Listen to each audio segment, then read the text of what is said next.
Very good evening. You're watching Rajya Sabha TV. I'm Aishwarya Kapoor. Let's take a look at the headlines first. Narendra Modi and Xi Jinping script new chapter in bilateral relations, agree to widen strategic and cooperative partnership.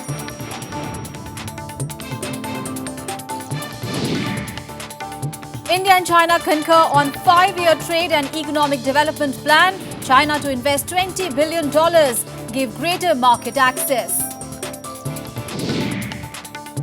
Endgame for BJP and Shiv Sena on seat sharing in Maharashtra. Sena Chief Uddhav Thackeray gives an ultimatum. And Scotland votes on historic referendum, verdict tomorrow on whether it will remain united with England.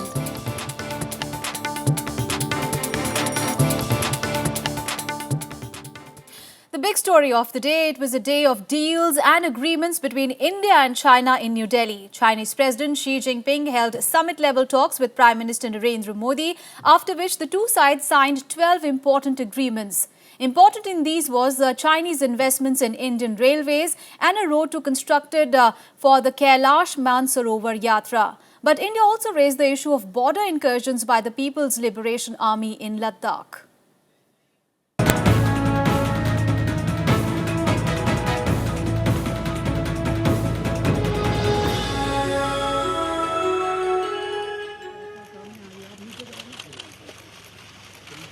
As Prime Minister Narendra Modi met Chinese President Xi Jinping in New Delhi for summit-level talks, the issue of border incursions by the Chinese army in Ladakh weighed heavy. Prime Minister Narendra Modi raised the issue, saying it was important to have mutual trust and peace at the border to realize the full potential of the relationship.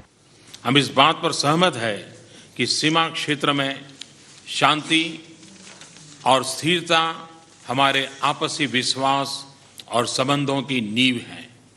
यह दो देशों की एक महत्वपूर्ण सहमति है और इसका दृढ़ता से पालन किया जाना चाहिए। सीमा पर शांति और स्थिरता के लिए LAC की क्लैरिफिकेशन बहुत बड़ा योगदान दे सकती है। यह कई सालों से रुका हुआ है और इस कार्य को दोबारा शुरू करना चाहिए। 双方同意继续尊重和照顾彼此关切，以积极态度妥善处理两国间存在的问题。中印边界问题是历史遗留问题，多年来双方通过友好协商稳步推进边界谈判，取得了积极进展。中印边境地区保持了和平与稳定。由于边境尚未划定，有时可能会出现涉边事件，但双方完全可以通过现有多层次的涉边机制，及时加以有效管控，防止对双边关系形成大的干扰。中方有决心同印方通过友好协商早日解决边界问题，也有诚意在此之前共同维护好边境地区的和平与安宁。In the summit meeting between the two leaders and then the delegation-level talks, the two sides decided to step up engagement in diverse areas. Prime Minister Modi also expressed concern over trade imbalance and requested the Chinese president to ease restrictions for investment by Indian companies in China. मैं दोनों देशों के 5-year economic and trade development plan को एक अहम कदम मानता हूं और मैं उसका स्वागत करता हूं। आज हुए समझौतों और घोषणाएं यह दिखाते हैं कि अपनी साझेदारी को बढ़ाने में हम लोगों के बीच संपर्क और कल्चर, टूरिज्म और आर्ट को केंद्र बिंदु मानते हैं। 双方同意共同引领区域合作，推进孟中印缅经济走廊建设，支持对方参与区域和次区域合作，发挥中印双引擎作用，引领地区经济增长，促进本地区的发展繁荣。 Among the 12 agreements that were signed, the one between the external affairs ministries of both countries regarding the construction of a new road for the Kailash Mansarovar Yatra stands out. The MOU provides for conducting the annual pilgrimage through the Nathula Pass in Sikkim, reducing hardships and journey time, enabling more pilgrims to undertake the yatra. Two agreements regarding strengthening cooperation in railways were also signed. Under the MOUs, both sides have agreed to enhance cooperation in the sector under several programs. To strengthen cooperation in the peaceful use of space, an MOU was signed between ISRO and the China National Space Administration. There was also agreement on establishing sister city relationship between Mumbai and Shanghai. A 5-year trade and economic development plan between the commerce ministries of both countries was also signed. Regional connectivity और इसके संदर्भ में BCIM economic corridor पर भी बातचीत हुई। Bharat Asia के चौराहे पर है। मैं मानता हूं कि एशिया के विभिन्न क्षेत्रों को जोड़ने से एशिया की समृद्धि बढ़ेगी, लेकिन फिजिकल कनेक्टिविटी को बढ़ाने के लिए इस पूरे क्षेत्र में विश्वास, शांति, स्थिरता और सहयोग का माहौल बनाना जरूरी भी है। Underlining India's importance for China, President Jinping has invited Prime Minister Modi to visit China early next year. He also announced that 2015 would be observed as Visit India Year by China. Earlier in the day, External Affairs Minister Sushma Swaraj called on President Jinping. With inputs from Akhilesh Suman, Bureau Report for Rajya Sabha TV. Meanwhile, reports of Chinese incursions seems to have overshadowed the growing economic ties between New Delhi and Beijing. Opposition parties, even some experts, feel that repeated incidents of incursion shows lack of sincerity to resolve the issue. Days ahead of the summit-level talks, reports of Chinese incursions in Ladakh have once again put the issue of border dispute between the two nations in focus. Experts feel the issue is a reminder of problems underlying growing economic ties between the two nations. जैसे कि प्रधानमंत्री वाजपेयी 2003 में जब चीन पहुंचा, तो उस समय में भी ऐसे एक संगठना हुई जिसमें कुछ भारत के पेट्रोल्स जो है उनको पिटाई किया गया था उस समय। तो ये अक्सर होती है, ऐसे घुसपैठ जो है। This is not something which the army is doing on its own. This is deliberately designed by the Chinese army to put pressure on India. This is diplomatic arm twisting. On the other hand, political parties raise concerns over bonhomie with China in times of incursion reports. They feel the issue should be resolved on an urgent basis. हम आपका बहुत स्वागत करते हैं, लेकिन हम अपने अंदर मदाखलत बर्दाश्त नहीं करेंगे। अगर आपके फौजी हमारे अंदर घुसेंगे तो हम इस बात को बर्दाश्त करने के लिए तैयार नहीं हैं। देखिए, जब इतने समझौते कर रहे हैं तो इस पर भी एक समझौता होना चाहिए कि दोनों अपनी सीमाओं पर रहेंगे, दोनों अपनी तरफ रहेंगे और चीन भारत में घुसपैठ नहीं करेगा। India and China have had many confrontations at the border since April last year, when some 50 Chinese soldiers crossed over and set up a remote camp at Daulat Beg Oldi in Ladakh, leading to a 21-day diplomatic standoff. It remains to be seen how the two countries further deal with the issue when Modi visits China on Jinping's invitation. Bureau Report, Rajya Sabha TV. And earlier today, Chinese President Xi Jinping was given a ceremonial welcome at the Rashtrapati Bhavan. President Pranab Mukherjee and Prime Minister Narendra Modi were present on the occasion as the Chinese President inspected a guard of honor by the three services. He later went on to meet Vice President Mohammad Hamid Ansari. Jinping said he hopes that India and China will take their strategic and cooperative partnership to a higher plane. He said his visit to India has three goals which were aimed at strengthening the bilateral ties and complementing each other's economies. 中印呢是两个最大的发展中国家和新兴市场国家，也是世界多极化进程的两支重要的力量。两国关系具有战略意义和全球影响。中印携手合作，共同发展，将给25亿的两国人民带来福祉，给亚洲带来繁荣，给世界带来机遇。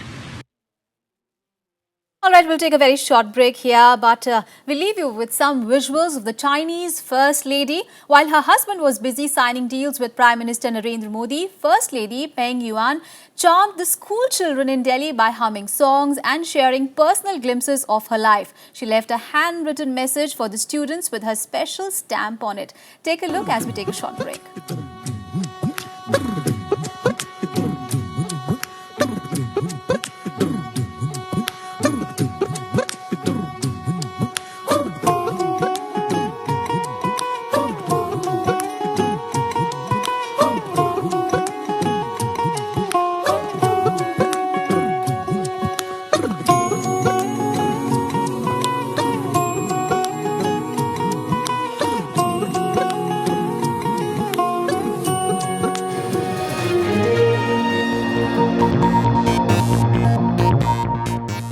Welcome back after the break. Let's move on in the bulletin now.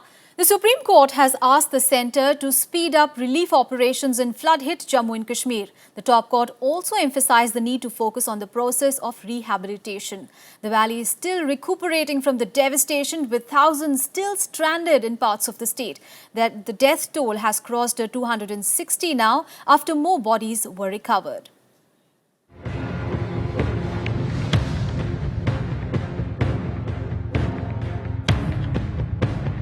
The Supreme Court has once again voiced its concern over the deficiency in supply of essential materials in flood-affected Jammu and Kashmir. The court said it was impinging upon the human rights and fundamental rights of the people. It has asked the centre to speed up the process of distribution of relief material and look into rehabilitation process. Honorable Supreme Court of India today directed the state government to take urgent steps to tackle the shortage of food, water and other basic supplies. Direction has also been given with regards to creation of prefabricated structures for the rehabilitation. Direction is also given with regards to the facilities of sanitation. There have been reports of anguish among victims over slow distribution of relief materials by authorities in the past few days. Several victims, especially migrant laborers from nearby states, are worst hit.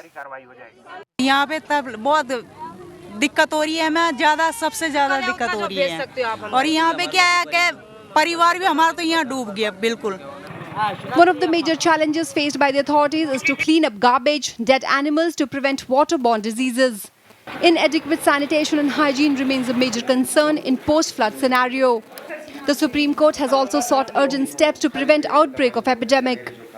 बहुत गाय भैंस live stocks बहुत death हुआ है, इन सबको हटाना है, इन सबको purify करना है, ब्लीचिंग पाउडर्स या फिनाइल से देना है, क्योंकि आज नहीं तो कल ये लोगों के अंदर में एक कुछ बीमारी फैलने के चांसेस है यहाँ पे. उसी पानी से लोग कपड़े धो रहे हैं, नहा रहे हैं, सब अपने अपने दुकान साफ कर रहे हैं, तो उससे भी बीमारियाँ फैल सकती है.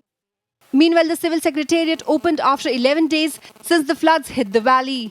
It is yet to become operational. Kashmir's state body has estimated a loss of close to 60,000 crore rupees in the floods. Parts of the state capital are still underwater as efforts continue to pump them out. With inputs from Kriti Mishra and Ravindra Sharon, Bureau Report, Rajya Sabha TV. Now news from Maharashtra. BJP President Amit Shah has said there will be no alliance with the Shiv Sena with the party's self-respect at stake. The BJP has given an ultimatum to its ally, the Shiv Sena, to take a decision on seat sharing in Maharashtra soon. Meanwhile, the Congress and the NCP are also undecided over its own seat sharing formula.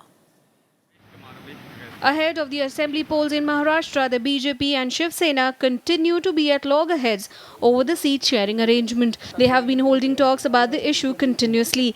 But on Thursday, BJP President Amit Shah made it clear that no agreement was possible, putting the party's self-respect at stake. No tension is going on as far as seat sharing in Maharashtra is concerned. It is only discussions, and democracy has to have discussion as a very important part. Discussions should never be seen as any kind of dispute. The BJP wants 135 seats to be allotted to itself and the Shiv Sena. It wants the rest of the seats to be given to its other smaller allies. The party will hold an important meeting of its Central Election Committee on September 20th. But the final decision for the Shiv Sena will be taken by Uddhav Thackeray. Shiv Sena के सभी नेताओं ने शिवसेना पक्ष प्रमुख उद्धव ठाकरे जी को पूरे अधिकार दिए हैं इस बारे में निर्णय लेने का. हमने कहा कि महाराष्ट्र का आत्मसम्मान और शिवसेना का स्वाभिमान हमारे लिए महत्वपूर्ण है. भारतीय जनता पार्टी शिवसेना का पुराना संबंध है और हम इस बार महाराष्ट्र में सरकार बनाने की स्थिति में हैं और उसको ध्यान में रखते हुए हम दोनों दल को निर्णय करना पड़ेगा.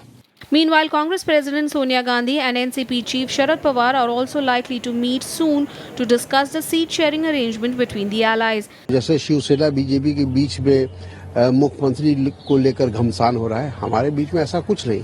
हाँ, सीट शेयरिंग में हो सकता है कि 19-20 हम लोग बातचीत कर सकते हैं.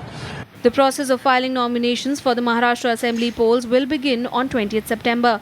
Voting for the 288 seats will be held on 15th October. With inputs from Shan Sundar, Bureau Report for Rajya Sabha TV.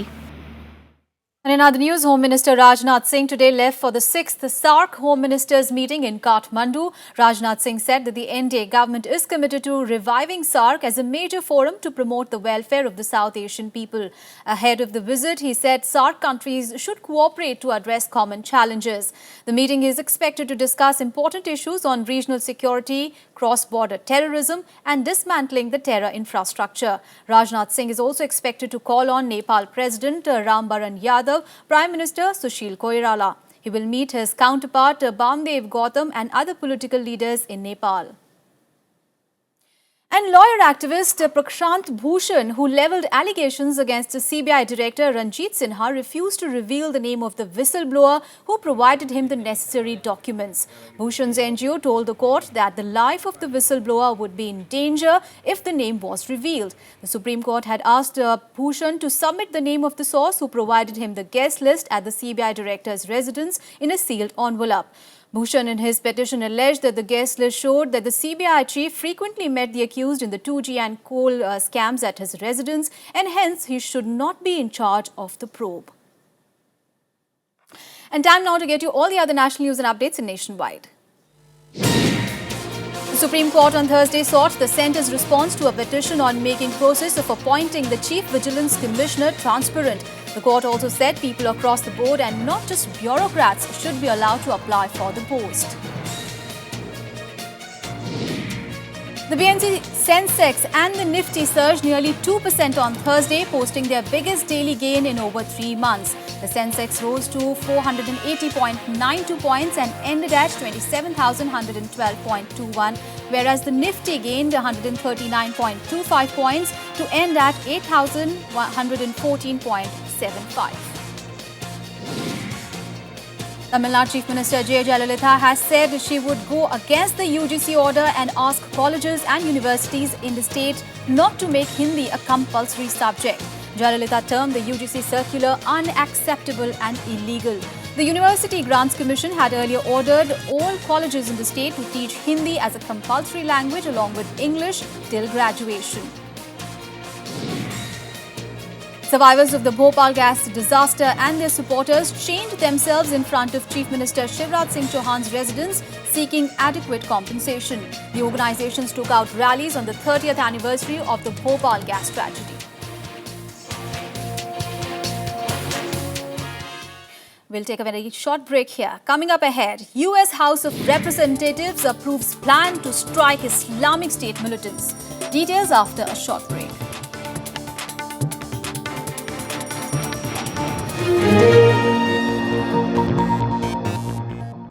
Welcome back. Let's move on to some international news now. Scotland is voting on Thursday to whether to become independent and break its 307-year-old bond with United Kingdom or not. There were queues of eager Scots at the polling stations since early morning today. Voting continues till 10 p.m. local time and the results will not be known until early hours of Friday morning. Decision day for millions of Scots who voted on Thursday at the end of the 2-year referendum campaign. A stream of voters started arriving at the 2,600 polling stations since early morning. The ballot boxes will be taken to 32 regional centres for counting for the result that will be declared on Friday morning. The question on the ballot paper is simply, should Scotland be an independent country? Yet it has divided Scots during months of campaigning. Anti-independence leaders, including former Prime Minister Gordon Brown, have implored Scots not to break their links with the rest of the United Kingdom, while there have been an equal number of advocates for Scottish independence, including tennis star Andy Murray, who tweeted his views just hours before the vote. Polls suggest the result is too close to call. We've got the chance to build a more prosperous economy, but also a fairer society. That's a wonderful, positive vision.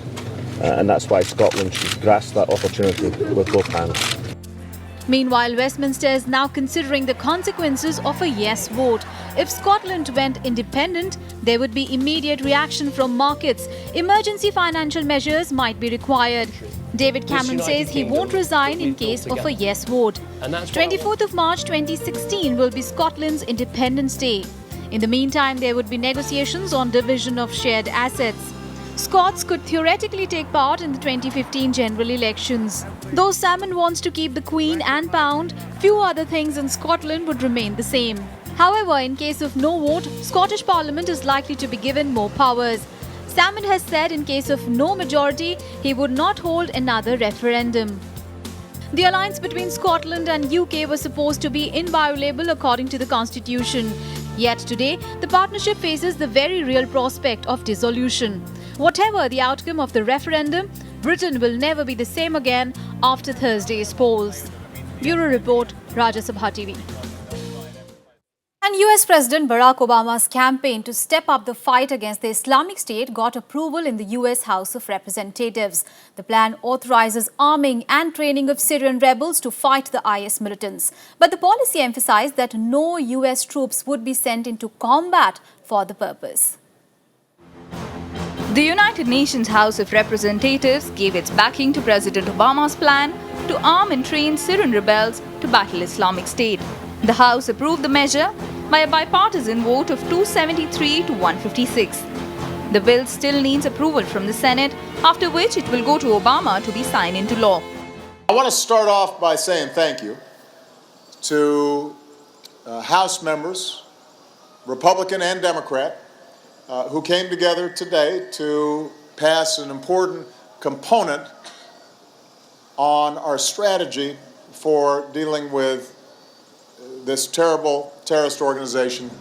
The United States has already launched fresh airstrikes in the region after it garnered international backing at the Paris conference on Monday. The US Secretary of State John Kerry stressed that airstrikes would be the central US contribution, along with coordinating a coalition of 40 countries. However, the new policy would not open the door to US combat troops on the ground. US ground troops will not be sent into combat in this conflict. From the last decade, we know that a sustainable strategy is not U.S. ground forces. It is enabling local forces to do what they have to do for themselves and for their country. But questions remain over how effective airstrikes would be. Iranian President Hassan Rouhani said Tehran does not support foreign military intervention in the region. They want to kill humanity. And from the viewpoint of the Islamic tenets and culture, killing an innocent people equals the killing of the whole humanity. And therefore, the killing and beheading of innocent people, in fact, is a matter of shame for them, and it's a matter of concern and sorrow for all the human and all the mankind. Meanwhile, Australian police on Wednesday carried out anti-terror raids in Sydney, sparked by intelligence reports that Islamic State were planning killings there.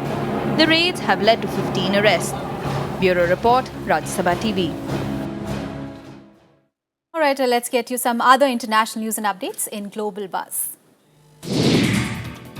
A murder case has been registered against Pakistani Prime Minister Nawaz Sharif over the alleged killing of two protesters during last month's protest in Islamabad. The case was registered under Anti-Terrorism Act and Pakistan Penal Code sections that deals with murder, attempt to murder, attack and abetment of attack. Ukrainian President Petro Poroshenko will visit US on Thursday. Poroshenko's visit is to seek military and economic support for Ukraine for fight against insurgency in the eastern part of the country. He will hold talks with the US President Barack Obama and will address a joint session of Congress. Fiji's military ruler Frank Bainimarama is set for a decisive victory in the elections with more than two-thirds of the ballots counted. The leader has a compelling lead of more than 60% votes, while it is the closest rival from the Sodalpa party is trailing with 27% of the votes. At least 15 people were killed and 35 were wounded in an attack by gunmen in a Nigerian college. Gunmen fired on students and exploded the center. Though there was no immediate claim of responsibility, Boko Haram insurgents are the prime suspects in the attack. And time now to get you all the action from the world of sports in Sports Beat. The 2014 Asian Games opening ceremony is all set to kick off the games at the Incheon Asiad Main Stadium in South Korea on Friday. The 2-week-long multi-sporting event will feature almost 10,000 athletes across Asia. Incheon is the third city in South Korea after Seoul and Busan to host the Asian Games. India's captain of men's hockey team, Sardar Singh, will be the flag bearer at the Asian Games in Incheon. The decision was taken on Thursday. India is sending a strong contingent of 622 participants at the Games this year. Among them, 541 are competitors. Barcelona made a winning start at the Champions League by defeating Apoel Nicosia 1-0 at the Nou Camp. Gerard Piqué's header from Messi's free kick in the 28th minute helped Barca to beat the champions of Cyprus. In another match, Bayern Munich defeated Manchester City 1-0 in their opening Champions League Group E clash. Chelsea began their Champions League campaign with a 1-1 draw against Schalke in the group stage at the Stamford Bridge on Wednesday. Cesc Fabregas scored his first ever goal in the 11th minute for the Blues. Later, Klaas Jon Huntelaar scored the equaliser for Schalke. Meanwhile, Ajax played a 1-1 draw against Paris Saint-Germain.